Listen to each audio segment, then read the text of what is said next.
దాంట్లో కొన్ని legal problems వచ్చాయి. అయినా కొంతమందిని తొలగించటం జరిగింది. ఆ ప్రక్రియ ఇంకా పూర్తి కాలేదు. దాని మీద అధికారులు పనిచేయటం జరుగుతూ ఉంది. సో అదేవిధంగా ఏఐ టెక్నాలజీ ఏదైతే ఉందో అది 2 గంటల్లో దర్శనం జరిగి సామాన్యులకి చదివించాలనే ఉద్దేశంతో మేము ఆమోదించడం జరిగింది. దాని మీద అధికారుల్లో భిన్నాభిప్రాయాలు, అది ముందుకు సాగనివ్వకపోవటం ఒక వర్గం, దానివల్ల ప్రాజెక్టు ఆలస్యమైంది.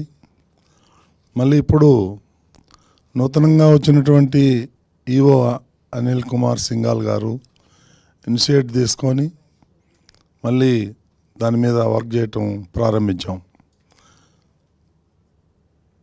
అదేవిధంగా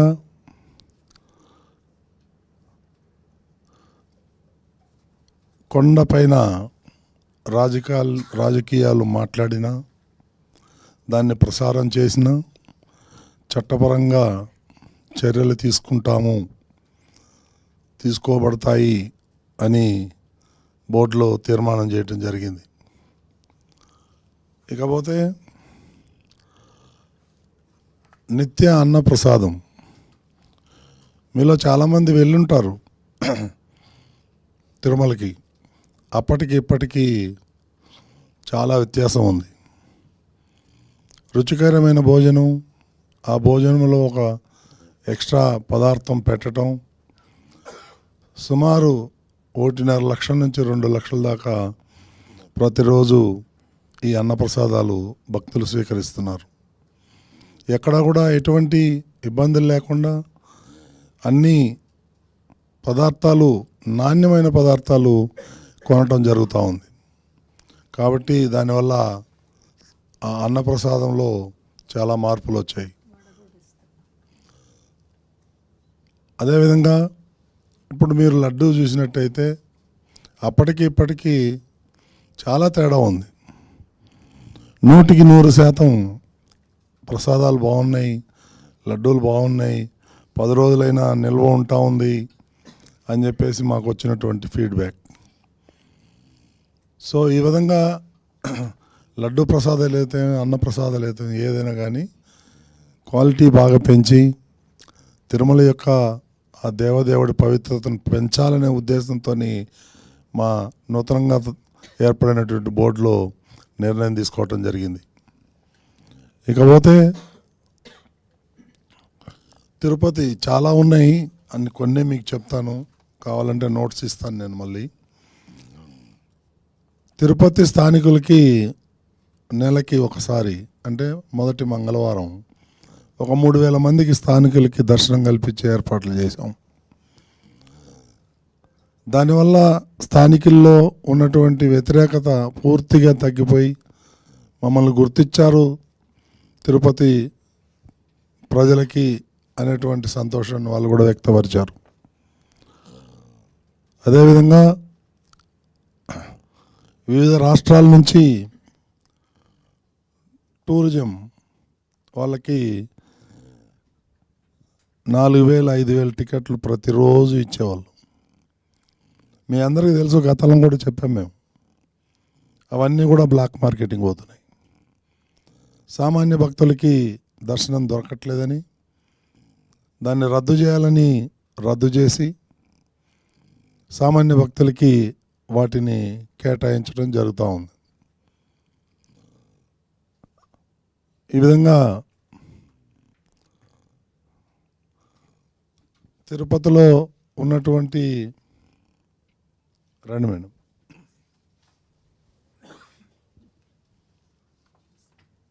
తిరుమలలో ఉన్నటువంటి కాటేజెస్ ఏవైతే ఉన్నాయో వాటన్నిటికీ సొంత పేర్లు పెట్టుకున్నారు కాటేజీలు. మా బోర్డు నిర్ణయం తీసుకుంది సొంత పేర్లు తీసేసి దేవుడి పేర్లు పెట్టాలి అని. ఆ కార్యక్రమం కూడా పూర్తి చేయటం జరిగింది. ఇకపోతే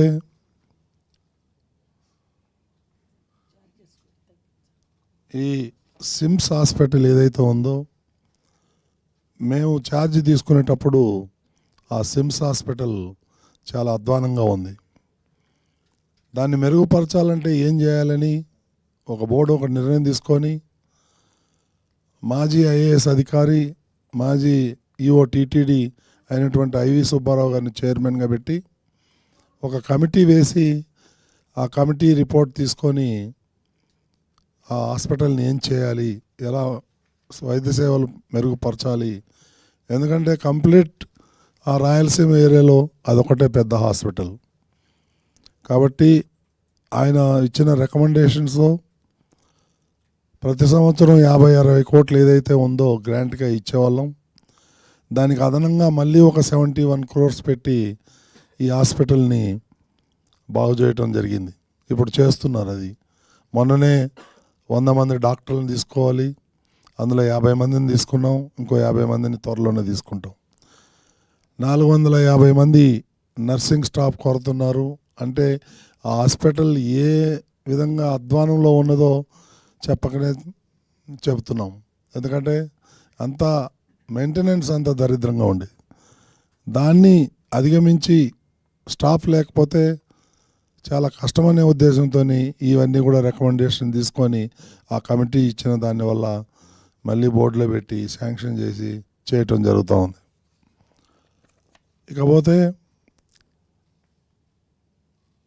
తిరుపతిలో మీ అందరికీ తెలుసు, అది పొడవైనటువంటి వారధి ఉంది. అది శ్రీ నారా చంద్రబాబు నాయుడు గారు ముఖ్యమంత్రి గారి మానస పుత్రిక. ఆ బ్రిడ్జిని శ్రీనివాస సేతుగా మార్చారు. యాక్చువల్గా దాని పేరు గరుడ వారధి. ఎందుకంటే ఆ నేషనల్ హైవే మీద ఎక్కితే ఆ గరుడ ఏదైతే అలిపిరి దగ్గర ఉందో అక్కడ దిగేదానికి గరుడ వారధి అని పేరు పెట్టారు. ఈ వైఎస్ఆర్సీపీ గవర్నమెంట్ వచ్చిన తర్వాత దాన్ని పేరు మార్చేసి శ్రీనివాస సేతు అని పెట్టారు. కాబట్టి దాన్ని కూడా పేరు కూడా మార్చాం. స్థానికుల్లో చాలామంది హర్షం వ్యక్తం చేశారు.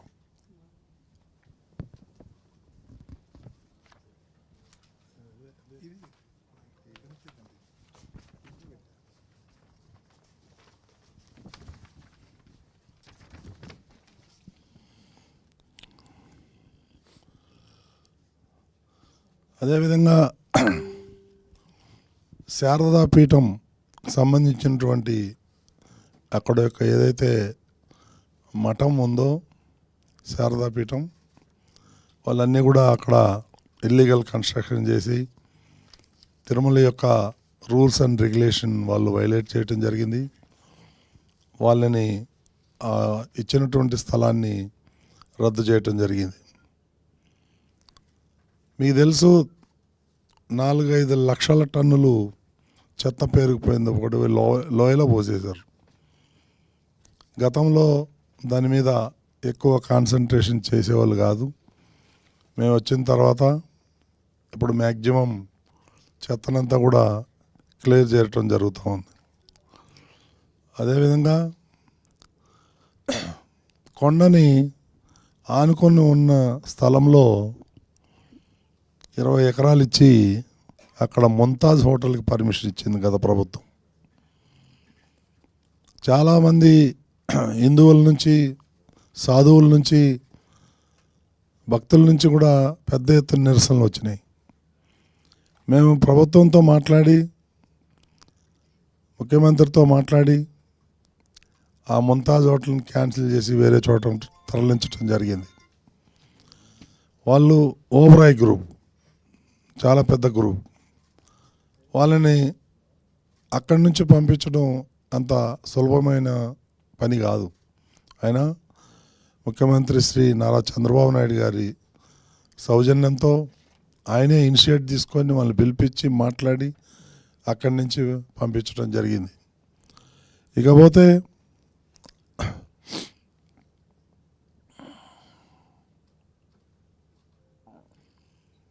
తిరుమలలో గతంలో హోటల్స్ ఏదైతే ప్రైవేట్ హోటల్స్ ఉన్నాయో తినుబండారాలు చాలా దరిద్రంగా ఉండేవి.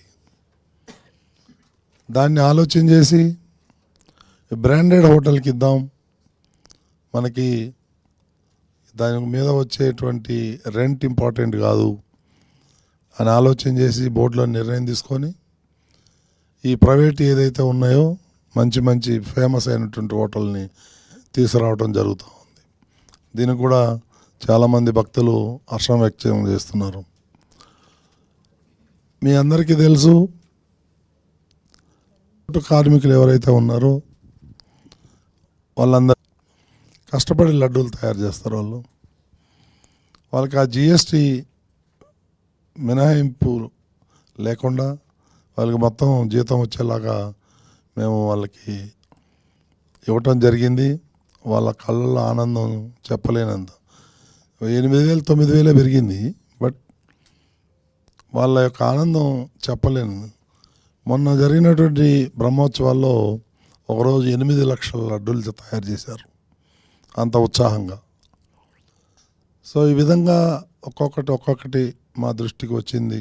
వాటిని అన్నిటి కూడా మేము ఒక్కొక్కటి పరిష్కరిస్తూ పోతున్నాం.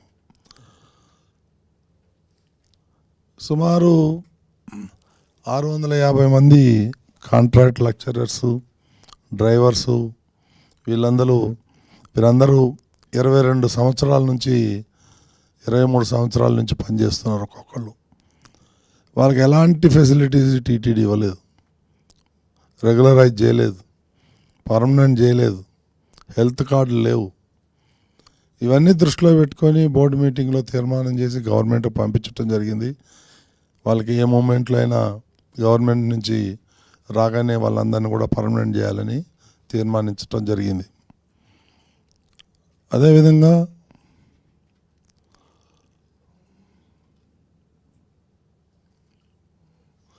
తిరుమలలో మీరు ఈ మధ్య చూసారో లేదో, ఈ హ్యాకర్స్, ఈ షాపులు ఎవరైతే ఉన్నారో వాళ్ళు ఇష్టం వచ్చినట్లు పెట్టేసుకున్నారు. గత ప్రభుత్వం సుమారు 1,500 షాపులు ఇల్లీగల్గా ఇచ్చేశారు. సో వాటన్నిటి కూడా క్రమబద్ధీకరణ చేస్తున్నాం. వాళ్ళని తొలగించాలని రెవెన్యూ వాళ్ళకి ఆదేశం ఇచ్చాం. ఆ తొందరలోనే తీస్తే, ఎందుకంటే తిరుమల యొక్క పవిత్రత పోతా ఉంది అక్కడ. దాన్ని ముఖ్యమంత్రితో కూడా చర్చించి ఆ నిర్ణయం తీసుకున్నాం. త్వరలోనే అది చాలా అందమైనటువంటి తిరుమలగా తయారవుతుందని ఆశిస్తున్నాను.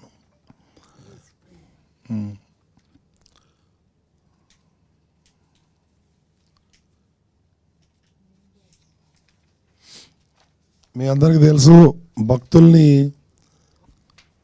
బోర్డులో సుదీర్ఘంగా చర్చించి వాళ్ళకి నేమ్ బ్యాడ్జ్ పెట్టాలి.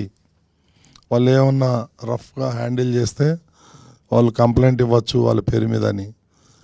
ఇప్పుడున్నటువంటి ఏదైతే పబ్లిక్ని హ్యాండిల్ చేస్తారో వాళ్ళందరికీ కూడా నేమ్ బ్యాడ్జ్ ఇవ్వాలని చెప్పేసి తీర్మానం చేసాం. ఇప్పుడు నేమ్ బ్యాడ్జీలు పెడుతున్నారు. అదేవిధంగా అక్కడ PAC 5 అని ఒక అద్భుతమైనటువంటి భవనం నిర్మించాం. దాన్ని మొన్న బ్రహ్మోత్సవాల్లో ప్రజలకి, భక్తులకి అది అంకితం చేశాం. ఉపరాష్ట్రపతి CP రాధాకృష్ణన్, ముఖ్యమంత్రి చంద్రబాబు నాయుడు గారి చేతుల మీదుగా దాన్ని ప్రారంభోత్సవం చేయడం జరిగింది. సుమారు దాంట్లో ఒక 5,000 మంది అకామిడేట్ అవ్వచ్చు కొండ మీద. భక్తులకి చాలా పెద్ద రిలీఫ్ దానివల్ల. ఇటువంటిది కూడా ఇంకా 1-2 కట్టాలనే ఉద్దేశంతో టీటీడీ భావిస్తూ ఉంది. అదేవిధంగా మీకు తెలుసు, మొన్నటిదాకా ఈ బ్రేక్ దర్శనాలు ఏదైతే ఉన్నాయో అది 10:30కి స్టార్ట్ అయ్యేది. కానీ గతంలో మా చిన్నప్పటి నుంచి కూడా AID అంటే 5-5:30 ఇన్ ది మార్నింగ్ అప్పుడు దర్శనాలు పంపించేవాళ్ళు. దాన్ని మార్చేసి 10:30కి 10-10:30కి పెట్టారు. వాళ్ళు గుండెలో నుంచి బయటకు వచ్చే లోపల 12 గంట అయ్యేది. కాబట్టి దాన్ని టైమింగ్స్ కూడా మార్నింగ్కి మార్చాం. దానివల్ల భక్తుల్లో ఆనందం అంతా ఇంత కాదు, మాకు అన్ని మెసేజ్లు వస్తున్నాయి.